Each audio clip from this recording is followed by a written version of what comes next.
हिमाचल प्रदेश में कांग्रेस की सरकार ने आज दूसरा बजट प्रस्तुत किया है और मुख्यमंत्री सुखविंदर सिंह सुक्खू जी ने जिस प्रकार से बजट में फिर से झूठ बोलने का प्रयत्न किया है, लोगों को गुमराह करने का प्रयत्न किया है, मैं मानता हूं कि अब की बार इसमें वो सफल नहीं होंगे।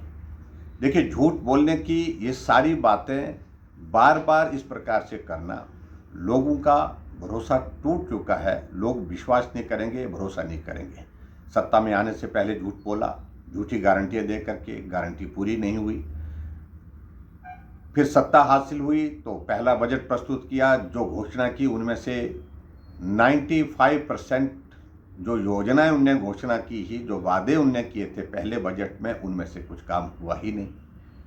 और उसके बाद अभी हाल ही में इस बजट में जो मुख्यमंत्री जी फिर से झूठ बोल करके लोगों को गुमराह करने की दिशा में प्रयत्न कर रहे हैं, क्योंकि उनको अच्छी तरह से मालूम है कि लोकसभा का चुनाव आने वाले समय में है, तो लोकसभा के चुनाव से पहले फिर झूठ बोल करके गुमराह किया जाए, तो मैं समझता हूं कि हिमाचल प्रदेश की जनता इसको सिरे से नकारेगी, सिरे से खारिज करेगी।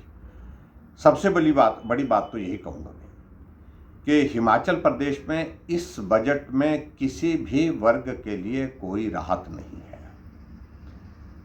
कर्मचारियों की अगर बात कहते हैं, कर्मचारी हितैषी की बात उनने कही, अभी तक इस बजट में कोई उस बात का जिक्र नहीं है।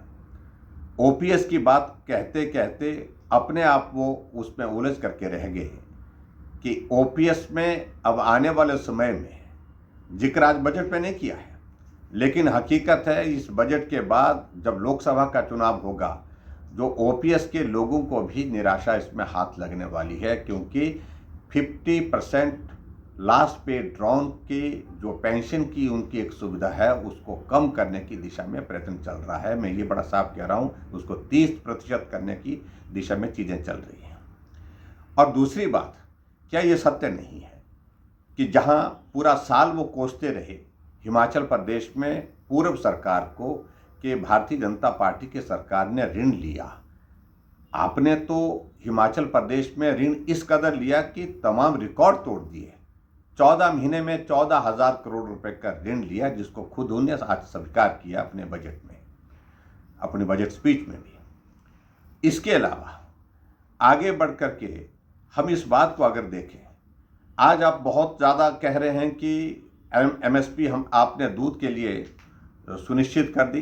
अरे, आपने वादा तो ये किया था कि गाय का दूध 100 रुपये लीटर और गाय का दूध 80 रुपये लीटर और भैंस का दूध 100 रुपये लीटर, लेकिन अभी जो पिछली घोषणा की है उसके हिसाब से दूध की कीमतें अभी तक मिल नहीं रही है। आज आपने फिर घोषणा कर दी कि 45 रुपये लीटर गाय का दूध और 55 रुपये भैंस का दूध, इस बात को सुनिश्चित करेंगे। लेकिन घोषणा करने के बाद मेरा मुख्यमंत्री जी से इस बात के लिए भी आग्रह है कि कम से कम उनको लागू भी करो, उनको उस दिशा में आगे बढ़ाने के भी प्रयत्न करो। आपने हिमाचल प्रदेश में हजारों संस्थान चले हुए, खुले हुए संस्थान बंद किए हैं, उसके लिए कोई आपने जिक्र नहीं किया। आपने हिमाचल प्रदेश में इस बात के बारे में कोई जिक्र नहीं किया कि आपने रेवेन्यू जनरेट करने के रास्ते क्या होंगे।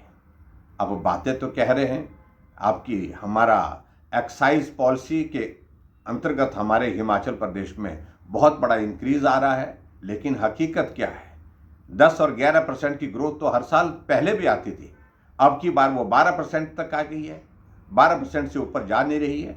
और ऐसी सूरत में लोगों को फिर झूठ बोलने की बात कर रहे हैं, तो मैं समझता हूँ कि ये उचित नहीं होगा। आपने फिर योजनाओं की शुरुआत की है, सुखाश्रय पहले शुरू की थी, उसमें भी लोगों के बीच में एक हास्य का विषय बना कि अपने नाम के साथ योजना जोड़ दी, और आज और योजनाओं का भी जिक्र किया है, और जिसमें आपने एक सुख आरोग्य योजना का जिक्र किया है, सुख शिक्षा योजना का जिक्र किया है। फिर अपने नाम के साथ योजनाओं का जिक्र करने से लोगों को उसका लाभ नहीं मिलता है, जब तक योजनाएं लोगों तक पहुंचाने के लिए काम ना किया जाए। और इसके अलावा आपने कुछ वर्ग के लिए जो घोषणा की है, वो घोषणा मात्र इसलिए किए हैं कि ठीक इस बजट के बाद लोकसभा का चुनाव है, और लोकसभा के चुनाव आने की वजह से आपको लग रहा है कि अब लोगों को गुमराह करना चाहिए, लोगों को फिर से उस प्रकार से जिस प्रकार से आप सफल हो गए पहली बार हिमाचल प्रदेश में पिछली बार झूठी गारंटी दे करके सरकार बनाने में। लेकिन मैं ये कहता हूँ कि भरोसा टूट चुका है, विश्वास टूट चुका है। अब बार बार झूठ बोल करके अब लोगों का विश्वास नहीं जीत सकते हैं। अब के बार आपको सारी चीज़ को लेकर के ये झेलना पड़ेगा। और मैं दूसरी बात इसके साथ ये भी कहना चाहता हूँ कि हिमाचल प्रदेश में इस बजट में गरीब लोगों के लिए क्या राहत दी आपने हिमाचल प्रदेश में एक बात का जिक्र किया है, आपने जिक्र किया कि हमने आपदा में बहुत बड़ा पैकेज दिया जो देश में किसी राज्य में नहीं। मात्र घोषणा करने से पैकेज की बात पूरी होती है क्या? आप हकीकत में देखिए कि ज़मीन में क्या पात्र व्यक्तियों को वो राहत मिली है क्या? कितने लोगों को मिली? चुनिंदा लोगों को मिली है।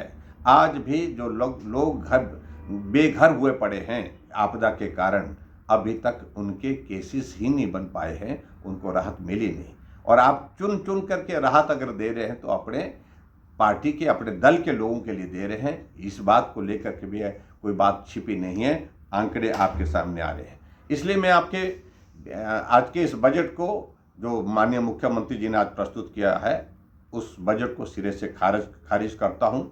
बेरोजगार सड़कों पर धरने पर बैठे हैं, आउटसोर्स कर्मचारी जो नौकरी पर लगे थे नौकरी से निकाल करके वो धरने पर बैठे हैं, कर्मचारी समय पर सैलरी ना मिलने वाले हैं, चाहे वो HRTC है, चाहे वो HPTDC है, चाहे वो हिमाचल प्रदेश इलेक्ट्रिसिटी बोर्ड के कर्मचारी